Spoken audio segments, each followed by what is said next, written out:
దేవుని బిడ్డలమైనటువంటి మనం అందరం కూడా దేవుని వాక్యాన్ని ధ్యానం చేద్దాం. మన ధ్యానాంశము జీసస్, యేసు అనే అద్భుతమైన అంశాన్ని గురించి ఈరోజు మన దేవుని వాక్యాన్ని ధ్యానం చేసుకుందాం. మొదటి యోహాను పత్రిక 4వ అధ్యాయం 14వ వచనం. మరియు తండ్రి తన కుమార్ని లోక రక్షకుడుగా ఉండుటకు పంపియుండుట మేము చూచి సాక్ష్యమిచ్చుచున్నాము. 1 John chapter 4 verse 14. Furthermore, we have seen with our own eyes and now testify that the Father sent his Son to be the Savior of the world. యేసు ఈ లోకానికి పంపబడ్డాడు. ఆయన ఎవరు పంపించారు? తండ్రి అయిన దేవుడు తన కుమారుడైన యేసు ప్రభువారిని లోక రక్షకుడుగా ఉండుటకు పంపి ఉన్నాడు. ఈ రక్షకుడు కన్యామరియ గర్భమందు జన్మించి 33.5 సంవత్సరాలు ఆయన తన జీవితాన్ని కొనసాగించాడు. ఆయన రక్షకుడుగా ఉండుట కొరకు పంపబడ్డాడు. ఆయన పేరే రక్షకుడు, విడిపించువాడు, భద్రపరచువాడు. ఈ యేసు ప్రభువారు మానవులను విడిపించాలంటే, రక్షించాలంటే, భద్రపరచాలంటే ఆయన ఏదో చేయటం కోసం ఈ లోకానికి వచ్చాడు. ఆయన ఏం చేయటం కోసం వచ్చాడు అని అంటే, he came to this world to give himself as a sacrifice. బలి అర్పించుట కొరకు, బలి గావించబడుట కొరకు యేసు ఈ లోకానికి వచ్చాడు. మొదటి యోహాను పత్రిక 4వ అధ్యాయం 10వ వచనం.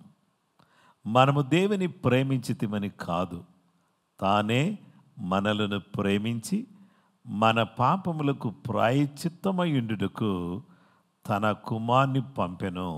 ఇందులో ప్రేమయున్నది. యేసు ప్రభువారు అభిషేకించబడిన ఒక గొప్ప బలిగా ఆయన మనకు కనబడుతున్నాడు. ఆయన మనకు వాస్తవమైన నిజమైన ప్రేమను చూపించాడు. ఆ చూపించిన యేసుక్రీస్తు ప్రభువారు ఆయన తన కుమారుని పంపించి మన పాపములన్నిటినీ కూడా తీసివేయుటకై ఆయన తన్ను తాను దేవునికి అర్పణగాను బలిగాను అర్పించుకున్నట్టుగా దేవుని వాక్యం మనకు తెలియచేస్తుంది. మొదటి యోహాను పత్రిక 2వ అధ్యాయం 2వ వచనములో ఆయనే మన పాపములకు శాంతికరమై ఉన్నాడు. మన పాపములకు మాత్రమే కాదు, సర్వలోకమునకును శాంతికరమై ఉన్నాడు. రోమాపత్రిక 3వ అధ్యాయం 25వ వచనం 26వ వచనం.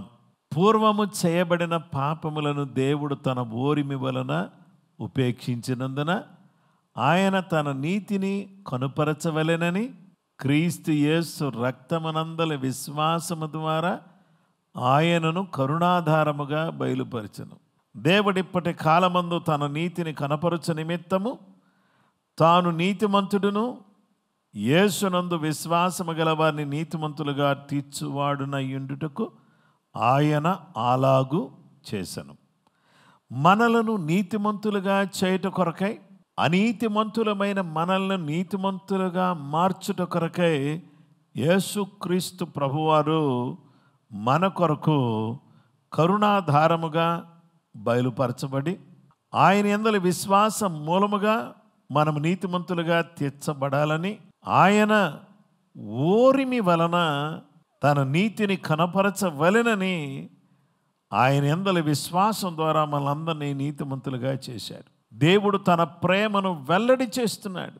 ఎట్లు అనగా, మనం ఇంకనూ పాపులమై ఉండగానే క్రీస్తు మన కొరకు చనిపోయాను. దేవుని బిడ్డలమైనటువంటి మనమందరం కూడా చూస్తే, కాబట్టి ఆయన రక్తము వలన ఇప్పుడు నీతిమంతులుగా తీర్చబడి మరింత నిశ్చయముగా ఉగ్రత నుండి ఉగ్రతలోకి వెళ్లకుండా దేవుడు మనల్ని రక్షిస్తున్నాడు. ఆయన తన కుమారుని మరణము ద్వారా మనము దేవునితో సమాధాన పరచబడిన ఎడల సమాధాన పరచబడిన వారమై ఆయన జీవించట చేత మరీ నిశ్చయముగా రక్షింపబడుదుము. దేవుని బిడ్డలమైనటువంటి మనందరికి కూడా ఈ కృపను అనుగ్రహించి దేవునితో మనం సమాధానపడే చక్కటి అనుబంధాన్ని, బాంధవ్యాన్ని బలి ద్వారా ఏర్పాటు చేశాడు. ఈ రక్తముతో కడగబడ్డ ద్వారా మనందరినీ దేవుడు బలి ద్వారా బంధుత్వంలోకి తీసుకొచ్చాడు. బంధుత్వం అంటే సంబంధం, అనగా తండ్రి కుమారులకు మధ్యలో ఉండే సంబంధం, రక్త సంబంధం. రక్తముతో కొనబడ్డాము అనే సంబంధం, రక్తముతో విమోచించబడ్డాము అనే సంబంధం, రక్తముతో ప్రోక్షించబడ్డాము, ఇప్పుడు దేవునితో సమాధానపడ్డాము. మనకు దేవునికి మధ్యలో ఉన్న వైరం తొలగిపోయింది. మనకి దేవుని మధ్యలో సంబంధం ఈ బలి ఏర్పాటు చేసింది. ఈ సంబంధం మనకి దేవుడు ఏర్పాటు చేసి ఆ శిలువ బలియాగము ద్వారా మనకు సంధి చేసి, ఆయన ఏం చేశాడంటే అలా సంధి చేయటం ద్వారా మనల్ని ఆయనతో చక్కటి సంబంధ బాంధవ్యాలు కలిగి ఉండేటట్టుగా చేసి అపవాది యొక్క ఆయుధాలన్నింటినీ కూడా తొలగించి వాడిని నిరాయుధుడిగా చేసి మనల్ని విమోచించాడు. హల్లెలూయా. యేసు లోకరక్షకుడుగా వచ్చాడు. ఎలా రక్షించగలడు లోకాన్ని? బలి ద్వారా. ఎవరి బలి? జంతు బలి కాదు, నరబలి కాదు. యేసు గొర్రెపిల్లగా వచ్చాడు. తానే మనందరి కొరకు బలి అయ్యాడు. ఆ బలి ద్వారా ఆయన ఏం సంపాదించాడంటే రక్షణ సంపాదించాడు. హల్లెలూయా. ఈ రక్షణ సంపాదించిన యేసయ్య మనకేమిచ్చాడో తెలుసా? రక్షణనిచ్చాడు. లక్షలు కావాలి అని చాలామంది అంటున్నారు, కానీ దేవుడేమో రక్షణ ఉంటే లక్షణంగా జీవిస్తావు, నువ్వు లక్షణంగా జీవిస్తే లక్షలు నీ వెనకొస్తాయి అని అంటాడు. చూసారా? రక్షణ నీకు కావాలి అని దేవుడికి తెలిసి తన ప్రాణాన్ని బలిగా ఇచ్చి రక్షణ ఇస్తే మాకెందుకు రక్షణ, మాకు లక్షలు కావాలి అంటే, రక్షణ పొందిన వాడు లక్షణంగా జీవిస్తాడు. లక్షణంగా జీవించిన వాడు లక్షలను కలిగిన వాడిగా లక్షణంగా బ్రతకటానికి దేవుడు సహాయం చేసే దేవుడుగా ఆయన ఉన్నాడు. ఆ కృపామయుడైన దేవుడు తన కృప ద్వారా తన కృపను ప్రత్యక్షపరిచి మనందరినీ కూడా, పాపులమైన మనల్ని రక్షణలోకి తీసుకొచ్చినటువంటి దేవుడుగా ఆయన ఉన్నాడు. మత్తయి సువార్త 1వ అధ్యాయం 21వ వచనం. ఆమె యొక్క కుమారుని కనును తన ప్రజలను వారి పాపముల నుండి ఆయనే రక్షించును గనుక ఆయనకు యేసు అను పేరు పెట్టుదు అనెను. And she shall bring forth a son, and you shall call his name Jesus, for he will save his people from their sins. వారి పాపముల నుండి ఆయనే రక్షించును. ఎలా రక్షిస్తాడు? బలి ద్వారా రక్షణ తెచ్చాడు. రక్షణ ఈ లోకానికి తన బలి ద్వారా ఇవ్వబడింది. ఆయన పుట్టినప్పుడు గబ్రియేలు దూత గొర్రెల కాపరుల దగ్గరకు వెళ్ళి ఈ సువర్తమానాన్ని చెప్పి ఏమన్నాడో తెలుసా? దావీదు పట్టణమందు నేడు రక్షకుడు మీ కొరకు పుట్టి ఉన్నాడు. ఈయన ప్రభు అయిన క్రీస్తు. దావీదు పట్టణమందు రక్షకుడు మీ కొరకు పుట్టి ఉన్నాడు. మీరేమో గొర్రెల కాపర్లు, దేవునికి బలర్పించటం కోసం మీరు బలర్పించే గొర్రెలను మీరు పెంచుతున్నారు. పొత్తి గొడ్డలతో వాటిని చుట్టి, వాటికి ఏ విధమైనటువంటి మలినం అంటకుండా, వాటికి మురికి అంటకుండా, ఏ విధమైనటువంటి తేడా రాకుండా, వాటికి ఏమీ కలగకుండా మీరేం చేస్తున్నారంటే చక్కగా ఈ విధంగా ఆ గొర్రెలను కాపాడుతున్నారు. అయితే ఇదిగో మీకు ఒక ఆనవాలు, పొత్తి గుడ్డలతో చుట్టబడిన ఒక ప్రభు దావీదు పట్టణంలో జన్మించాడు. ఈ పొత్తి గుడ్డలతో చుట్టబడి ఉన్నాడు ఆయన. మీరు వెళ్తే మీకు కనబడుతుంది. ఆయన పశువుల తొట్టిలో పరుండబెట్టబడి ఉన్నాడు. ఇదిగో పొత్తి గుడ్డలతో చుట్టబడ్డాడు. పశువుల తొట్టిలో పరుండబెట్టబడ్డాడు. ఇదిగో దిస్ ఈజ్ ద సైన్, ఇదిగో ఇది మీకు ఆనవాలు అని చెప్పాడు. ఈ ఆనవాలు ఎందుకు చెప్పాడో తెలుసా? గొర్రెలు పస్కా బలి కొరకు మీరు గొర్రెలను పెంచుతున్నారు. ఇదిగో పస్కా బలి కొరకు ఒక గొర్రె, అనగా దేవుని గొర్రెపిల్ల ఈ లోకానికి వచ్చాడు. ఆయన పుట్టి ఉన్నాడు.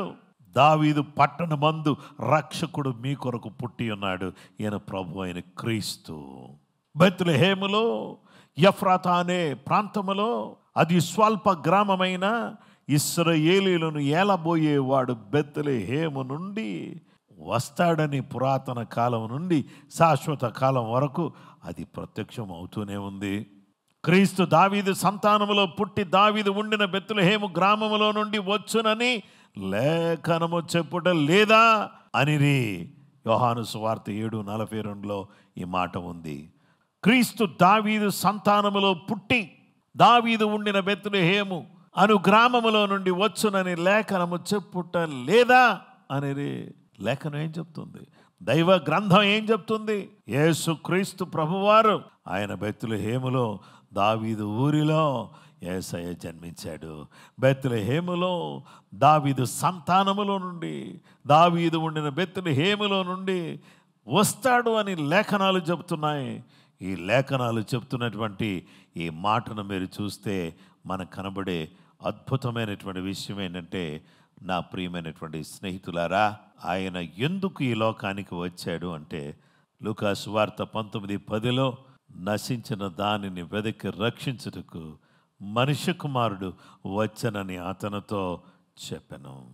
సాల్వేషన్, ఎవరి నామములో రక్షణ కలగదు అని అపోస్తల కార్యాలు 4:12 చెబుతున్నాడు. మరి ఎవని వలనను రక్షణ కలగదు? ఈ నామముననే మనం రక్షణ పొందవలెను కానీ మనుషులలో ఇయ్యబడిన మరి ఏ నామమున రక్షణ పొందలేము అనెను. ఏ నామములో కూడా రక్షణ లేదు.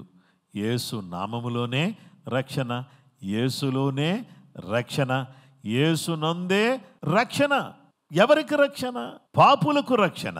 1 Timothy 1:15 this is the faithful saying.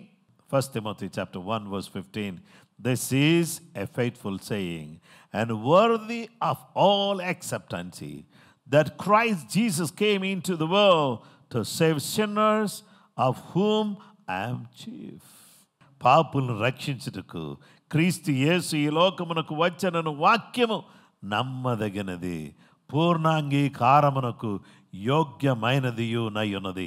అట్టి వారిలో పౌలనే నేను ప్రధానుణ్ణి, పాపులను రక్షించుట కొరకు వచ్చారు. దేవుని బిడ్డలారా, యేసు ఈ లోకములో నీకు వచ్చింది ఎందుకంటే ఆయన పేరు యేసు. రక్షకుడు బలి అవ్వడం కోసం వచ్చాడు. బలి రక్షణను సంపాదించాడు. రక్షణ మన చేతుల్లో పెట్టాడు. మన జీవితంలోకి రక్షణను ఆయన పంపించాడు. ఈ రక్షించబడిన మనం ధన్యులం. ఇలాగూ రక్షణ లేని వారికి రక్షణ సువార్తను అందించాల్సినటువంటి బాధ్యత మన మీద ఉంది. గనుక ఇది నాన్న దేవుని వాక్యాన్ని మనం చూస్తే ఈ యేసు క్రీస్తు ప్రభువారు ఆయన బలయ్యాడు, రక్తాన్ని కార్చాడు, రక్షణను సంపాదించాడు. రక్షణ పొందిన వారికి దేవుడు మూడవదిగా జీవమును ప్రసాదిస్తున్నాడు. ఎంత చక్కటి మాట!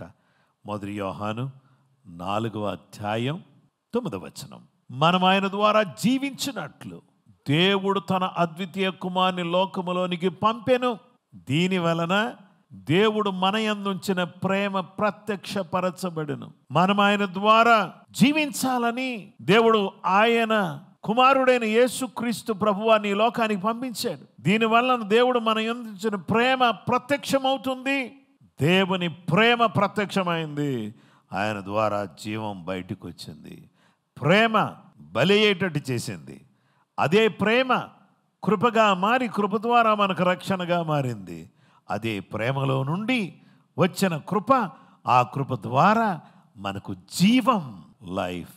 ఎలాంటి జీవం అని అంటే యోహాను సువార్త 3:16 దేవుడు లోకమును ఎంతో ప్రేమించెను. కాగా ఆయన తన ద్వితీయ కుమారునిగా పుట్టిన వానియందు విశ్వాసముంచు ప్రతివాడును నశింపక నిత్య జీవం పొందినట్లు ఆయనను అనుగ్రహించెను. యేసుక్రీస్తు ప్రభువారు మనందరికి కూడా ఈ గొప్ప రక్షణ ఆయన ప్రసాదించినటువంటి దేవుడుగా ఆయన ఉన్నాడు. యోహాను సువార్త 10వ అధ్యాయం 10వ వచనంలో, దొంగతనమును హత్యను నాశనము చేయుటకు వచ్చును, గాని మరి దేనికి రాడు, గొర్రెలకు జీవము కలుగుటకును అది సమృద్ధిగా కలుగుటకును నేను వచ్చితనని మీతో నిశ్చయముగా చెప్పుచున్నాను. జీవం, సమృద్ధి జీవం, నిత్య జీవం మనకివ్వడం కొరకు యేసుక్రీస్తు ప్రభువారు పరలోకాన్ని విడిచిపెట్టి భూలోకానికి వచ్చిన వాడిగా ఆయన మనకు కనబడుతున్నాడు. ఆయన తన ప్రాణమిచ్చి మనకు జీవాన్ని ప్రసాదించాడు. ఏ జీవం ఇది? దేవుడు మనకిచ్చిన జీవం. ఇది నిత్య జీవం, ఇది సమృద్ధి అయిన జీవం, ఇది ఆత్మ సంబంధమైన జీవితం. ఇలాంటి చక్కటి జీవితాన్ని దేవుడు మనకు దయచేసిన వాడిగా ఆయన మనకు కనపడుతున్నాడు. యేసయ్య పరిచారం చేయుటకు రాలేదు, కానీ అనేకుల కొరకు పరిచారం చేయుటకును అనేకులకు ప్రతిగా విమోచన క్రయధనంగా తన ప్రాణం ఇవ్వటానికి యేసు ప్రభువారు ఈ భూలోకానికి వచ్చాడు. దేవునికి స్తోత్రం. దేవుని బిడ్డలారా, ప్రేమించాడు, కుమారుని ఇచ్చాడు. కుమారుడేమో ప్రాణమిచ్చాడు, బలి అయ్యాడు. బలి అయిన యేసేమో రక్షణ ఇచ్చాడు, రక్షణతో పాటు జీవం ఇచ్చాడు, నిత్య జీవాన్ని దేవుడు మనకు దయచేశాడు. అలాంటి జీవం కలిగినటువంటి వారమై ఈ లోకములో మనం జీవించాలి. సమృద్ధి అనే జీవం, నిత్య జీవం, ఇలాంటి ఆత్మ సంబంధమైనటువంటి జీవాన్ని మనం కలిగినటువంటి వారమై యేసయ్య కొరకు మనం జీవించే వారిగా ఉండడానికి కృప అందరికీ కలుగునుగాక. అందరూ యేసు బలి ద్వారా వచ్చిన రక్షణ పొందుకుని జీవమును పొంది నిత్య జీవముతో నిరంతరము జీవించుటకు కృప అందరికీ కలుగునుగాక. కృప అందరికీ సమృద్ధిగా కలగాలి. ఈ కృప నీ దగ్గరికి వచ్చింది, ఒకప్పుడు నా దగ్గరికి వచ్చింది. 1984లో 1984 సంవత్సరంలో కృప నన్ను వెంటాడుతూ వచ్చింది. ఆ కృప నన్ను రక్షించింది. ఈరోజు అదే కృప నీ దగ్గరికి వస్తుంది. అదే కృప నిన్ను రక్షించాలని కోరుతా ఉంది. ఈ కృప ద్వారా నీవు రక్షించబడి నీ ద్వారా గొప్పగా దేవుని పరిచర్య జరగాలని, నీ ద్వారా అనేక మంది రక్షణలోకి రావాలి. ఈ జీవం అందరూ పొందుకోవాలి. అలాంటి జీవం పొందుకోవడానికి కృపగల దేవుడు, దయగల దేవుడు మనకు సహాయం చేయాలని నేను మనసారా కోరుతున్నాను. అలాగూ దేవుడు మనందరికీ యేసు అనుగ్రహించే ఆ జీవం, యేసు ద్వారా వచ్చేటటువంటి రక్షణ, యేసు ద్వారా కలిగిన బలి ద్వారా రక్షణ ద్వారా జీవం, ఇలాంటి జీవాన్ని పొందిన వారమై నిరంతరం సంతోషంగా సమాధానంగా బ్రతుకుదుము కాక. దేవుడు ఈ మాటలు మనందరి కొరకు దీవించును కాక. అందరం ప్రార్థన చేసుకుందాం. తలలు వంచి కళ్ళు మూసుకుందాం. మా ప్రియ పరలోకపు తండ్రి, యేసు అనే నామం కలిగిన వాడా, పరలోకం నుంచి మా కోసం భూలోకానికి బెత్లెహేములో పుట్టారు, నజరేతులో పెరిగారు, గొల్గతా కొండ మీద బలయ్యారు. మీ బలి రక్తం ద్వారా మానవాళిని రక్షించటానికి మార్గం ఏర్పాటు చేశారు. రక్షణ పొందుకున్న మేము జీవం పొందుకుంటాము అనే విషయం ఎరిగిన వారమై అట్టి నిత్య జీవాన్ని, సమృద్ధి జీవాన్ని, శాశ్వత జీవాన్ని కలిగిన వారమై నీ మహిమార్థమై ఈ లోకంలో జీవించుటకు కావలసిన కృప, నీ సహాయం, నీ ఆశీర్వాదం నీ బిడ్డలమైనటువంటి మాతో కూడా మీరు దీవించాల్సిందని కోరుకుంటూ క్రీస్తు యేసు ఘనమైన పరిశుద్ధ నామములో ప్రార్థించి వేడుకొనుచున్నామా పరలోకపు తండ్రి, ఆమేన్.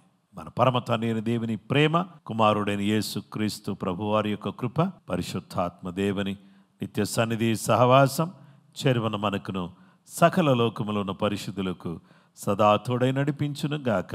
ఆమేన్. అందరికీ ప్రైజ్ ది లార్డ్ అండి. ప్రభు మిమ్ములను మీ కుటుంబాలను సమృద్ధిగా దీవించును గాక. ప్రభు కృప మీకు తోడయును గాక. యేసు అనుగ్రహించే రక్షణ, ఆ యేసు ప్రభువారు అనుగ్రహించే జీవాన్ని కలిగిన వారమై సమృద్ధి జీవంతో సాగిపోదుము గాక. కృప అందరికీ తోడయును గాక. ఆమేన్.